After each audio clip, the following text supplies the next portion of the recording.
Degrees outside at 16 minutes past the 8 o'clock hour on Tuesday, May the 2nd.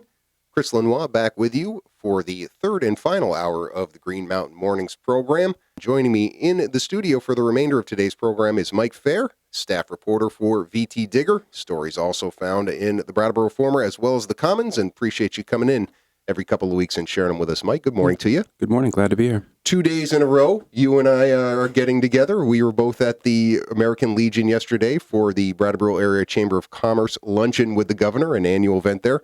First time Governor Phil Scott has been down in Brattleboro since being elected governor, and certainly not as familiar territory to him as it was for Peter Shumlin coming down here, being a Windham County native. Overall, it seemed like he got a pretty good reception from the business people here in Brattleboro, wouldn't you say? Yeah, I think he got a standing ovation on his way, when his speech started. He got a round of applause at the end. I didn't think the questions he got were too harsh. I couldn't help but compare it a little to last year's chamber luncheon with the governor, the Peter Shumlin's sort of farewell, he had a lot of swagger that day and was sort of defending his record and lashing out at his critics. And the contrast was like night and day for me. Phil Scott's very understated, and And not nearly as gregarious as Peter Shumlin is anyway, but I remember that day too. It was like he was playing with house money, Peter Shumlin, that day, because he knew he wasn't running for anything. Yeah. And he basically, like you said, defended his record on a lot of things. One of the things actually that's in your story today about the governor's visit, and it's on the front page of the Brattleboro Reformer, I thought was the best quote from Phil Scott yesterday during his remarks, where somebody got up and asked him, and I can't remember who it was who got up and asked him the question, but asked him a question about addiction, right, and addiction services and mental health services. And there's a lot of legislation right now around this issue, and that's the thrust of your story. But just the fact that he said, with regards to the addiction issue here in the state of Vermont, I give a great deal of credit to Governor Shumlin for highlighting this initially. When he did, I wasn't quite sure that this was something we should be highlighting, but I was proven wrong. It's that kind of admission of culpability, I think, that Phil wins people over to Phil Scott in the end. When he talks about listening to people and wanting good ideas, and he spent a lot of time over those familiar talking points about wanting good ideas no matter whether they're Republican or Democrat. It's those sorts of moments, I think, that really is what got Governor Scott elected. Yeah, he comes across as a regular guy. I haven't had a lot of interactions with him. I didn't have reason to when he was lieutenant governor. He's a race car driver and a construction company owner, or at least he was. And at the same time, they're not to comment too much on his style, but there isn't quite that same sort of, vigor or spark that we'd sort of come to expect from Shumlin. Yeah. So you kind of have to listen a little more closely and read between the lines a little more than we used to. Yeah, he's not helpful to us, to you and I out there. I tried to get him afterwards to comment on the whole teachers' health insurance negotiation issue, and he's like, well, we're going to play our cards close. I'm like, yeah, of course you are. You're not going to help me at all in my job. Which, to be fair, is not exactly a bad policy standpoint. But, you're right. As reporters, we're looking for a few more quotes, I think. But certainly he touched on a number of issues yesterday. You chose to focus on this mental health issue and talk about his visit to the Brattleboro retreat, his first time at that facility, and certainly an important facility, become even more important in the state in the post-Irene era, and it seemed like a pretty good exchange of ideas between Governor Scott and the president and CEO of the retreat, Louis Josephson. Yeah, I talked to Louis about it, and he said that, first of all, I think we were both surprised to hear that Phil had not been there before, maybe as lieutenant governor or, one of his swings through the area. So I think they viewed it as a get acquainted kind of visit, a relationship building exercise. And I think, as Louis told me, when you don't see this kind of healthcare delivery up close, mental health care delivery, it's an eye opener. And so they took the governor through every inpatient unit. They took him through the HUB program, the medication assisted addiction program. And apparently the governor talked not only to the staff, but also to some patients. And what I liked about your story, was a couple things, and I had a chance to touch base with Dr. Josephson at the beginning of the year. I did an interview with him on BCTV, which I think is going to be kind of an annual State of the Retreat kind of conversation with him.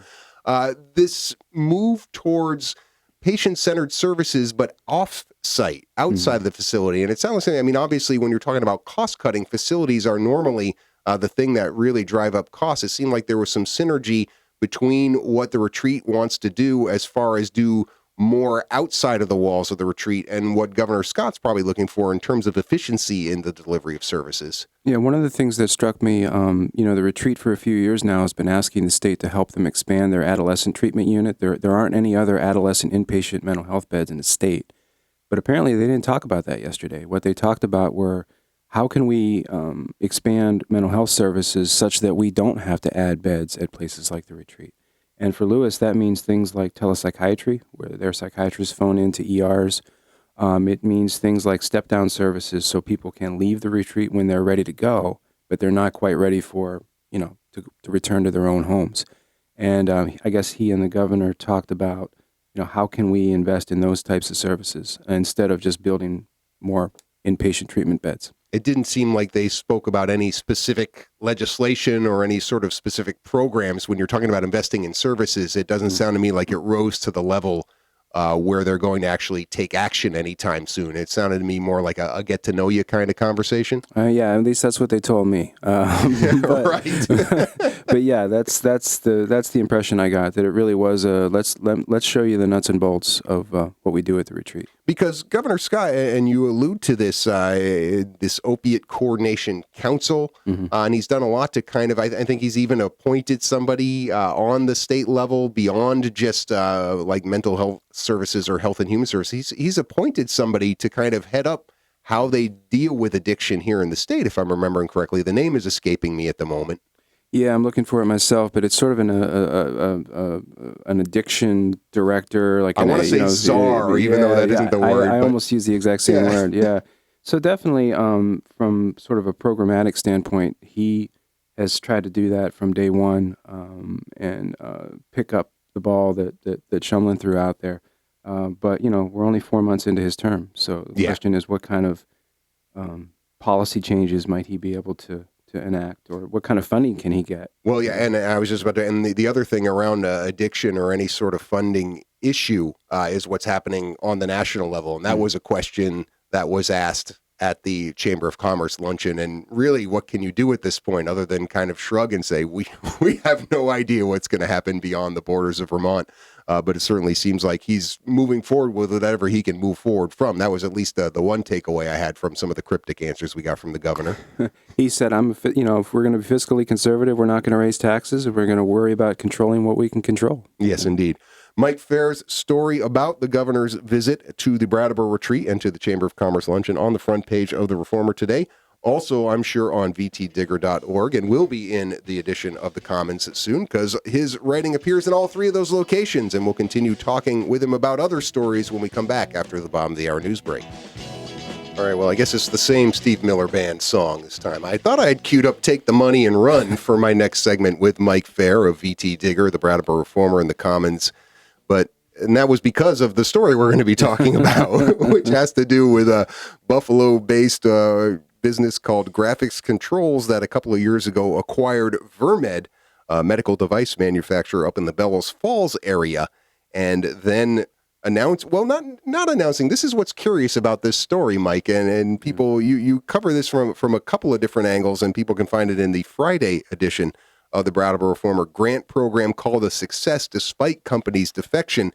Before we get into the whole Windham County Economic Development Program aspect of this, we're really not sure yet what's happening with Graphics Controls and this Vermed and the 85 jobs that are located up in Bellows Falls, are we? No, I'm not even 100% sure there's 85 jobs. I mean, I know that's, I think that's been a number that's been thrown out there, but the problem is, as you know, the company isn't talking. And I say the company, there's like three layers here. There's Vermed, which is the local company that we know.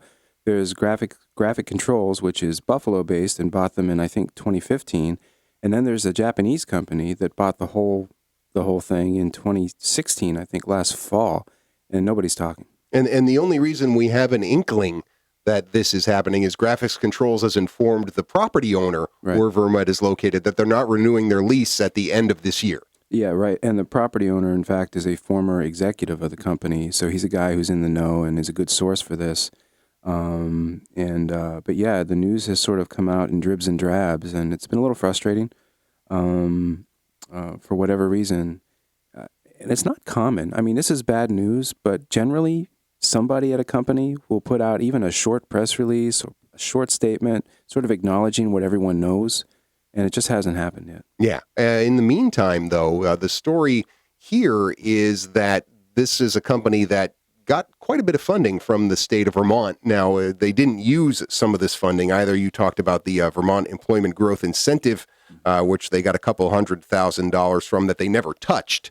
But they also got $200,000 from the Windham County Economic Development Program, which is the fund created by Vermont Yankee for economic development. And when Vermed was purchased by Graphics Controls, I remember some of the statements coming from Graphics Controls, that Buffalo-based company. They seemed very committed to Bellows Falls, very committed to being in Vermont. And I'm sure some of those statements they made is what helped them garner some of this funding from the state. Wouldn't you agree? Yeah, and I look back at the coverage at that time. There were a lot of positive statements made by the state, too. There was a statement from the governor, we're so glad to have this company staying here.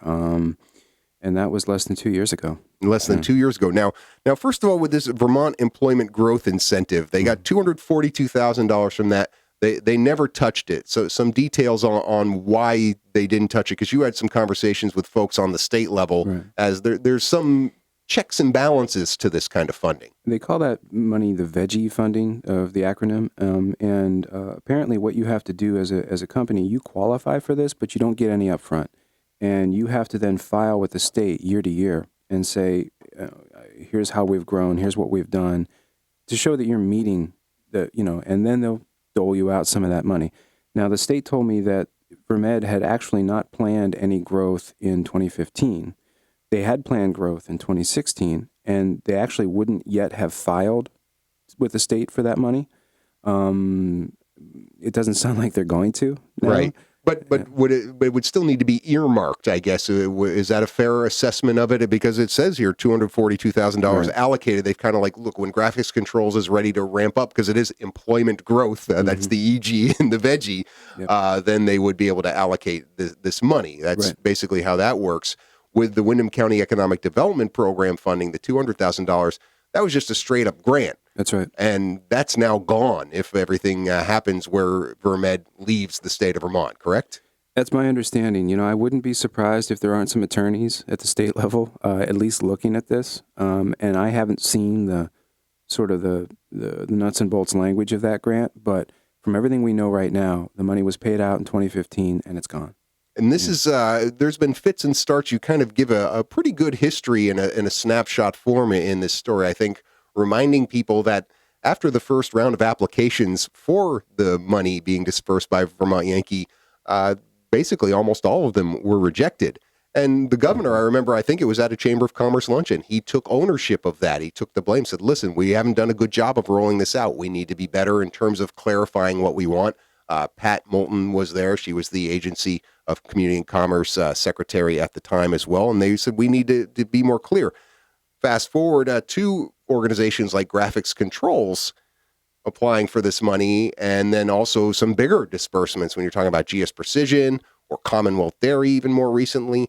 And it seems like this program had been chugging along. And when you talk to basically the administrators of this program at Brattleboro Development Credit Corporation, they're trying to highlight more of the successes than a story like this about Graphics Controls. Right, and we can't ignore the fact that it looks like a company's going to sort of walk away with $200,000 of this fund, because that's money that's just gone. But at the same time, I wanted to be fair and point out that we have dispersed, it looks like over $6 million at this point, from what I can tally. And it looks like it's been pretty beneficial for a wide variety of companies. As you note, there's been big employers like GS Precision, Chroma Technologies. At the same time, there's been really a lot smaller allocations. For instance, last year, the community planning process in Vernon, where the town got a chance to look at their future. That was funded through this program. And right now we have 2 new allocations, one of which is for the guys at Hermit Thrush Brewery, who are looking to expand and add, I think like 20 jobs or something like that. So. Yeah. I mean, investment always has risk, right? The Vermed company, Graphics Controls, could have easily just folded as well, and then we'd be out the $200,000. So I don't know if on the BDCC level or the state level, did they indicate to you that they need to go back and look at some of their guidelines or how they evaluate applicants or have some sort of provision afterwards for grant reimbursement if it doesn't last a certain period of time? Yeah, nobody said that on the record, but I got that impression. I'd be shocked if there wasn't at least if there wasn't any language in the grant that said, you have to do X, Y, and Z. I wonder if there might not be going forward because of this experience. You know, Reading the different examples that you had given in your story, and I don't know if it was remarked to you or if it dawned on you, seemed to me the difference in this scenario with Vermed was it was an outside company and acquiring it versus a homegrown company. I mean, GS Precision, a homegrown company. Right. Hermit Thrush, a homegrown company. Even Commonwealth, to an extent, even though that's a European conglomerate, they first came to Vermont. And you're talking about dairy industry here, so it's not like a situation where it's advanced manufacturing with everything other places. It'll be interesting to me to see if BDCC and the state, when they evaluate future applications for this Windham County Economic Development Program funding, if they start evaluating outside businesses coming in with a little bit more of a skeptical eye. I certainly would. Yeah, I mean, you could see it that way. I mean, I could see it that way. I've seen a lot of companies close, and sometimes you're getting statements from some corporate office somewhere across the country.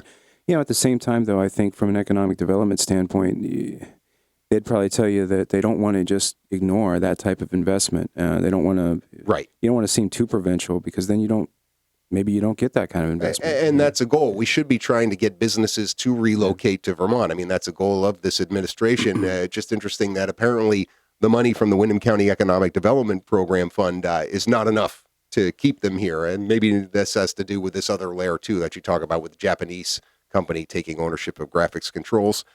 That's one story that Mike Faher has written about in the past week, and you can find on reformer.com. Another one has to do with waste control specialists, one of the partners in the acquisition of the Vermont Yankee nuclear reactor from Entergy.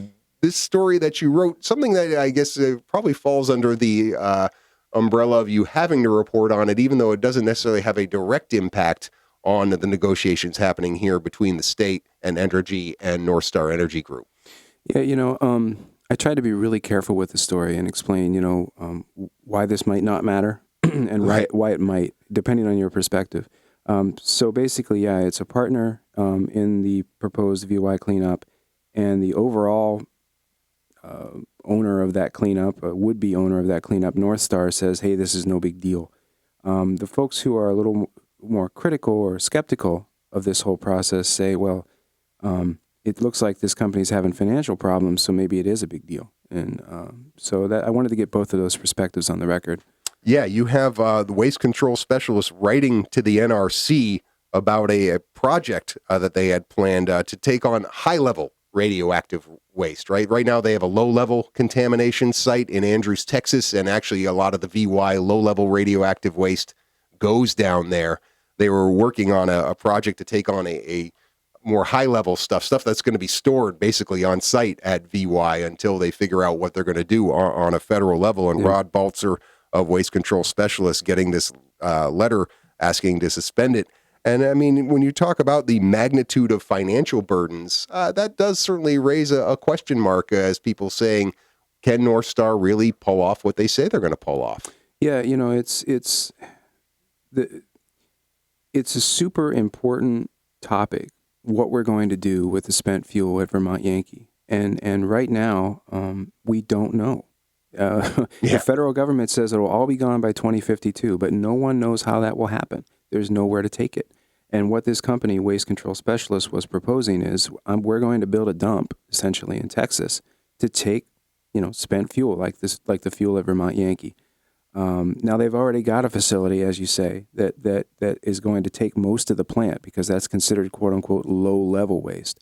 But the spent fuel, that's got to go to a different type of facility. And what Waste Control Specialists has now done is essentially drop that project. And that leaves us, again, with no place to take spent fuel. Yeah. Us here in Vermont and us everywhere else in the United States with these aging nuclear reactors as they go offline as well. It's a very faith-based enterprise right now when you're talking about what to do with this legacy of nuclear waste. That's all the time we have to waste on it this morning. See what I did there? Mike, what stories do you have coming up with your byline this week? I'm always working on lots of things. Yeah. You would think that would be the easiest question, but I always seem to stump reporters with that one. Well, thanks so much for your time this morning. Thanks for having me. All right. Mike Faher of VTDigger.org, Reformer.com, commonsnews.org. We'll be back to wrap up this edition of Green Mountain Mornings after these messages.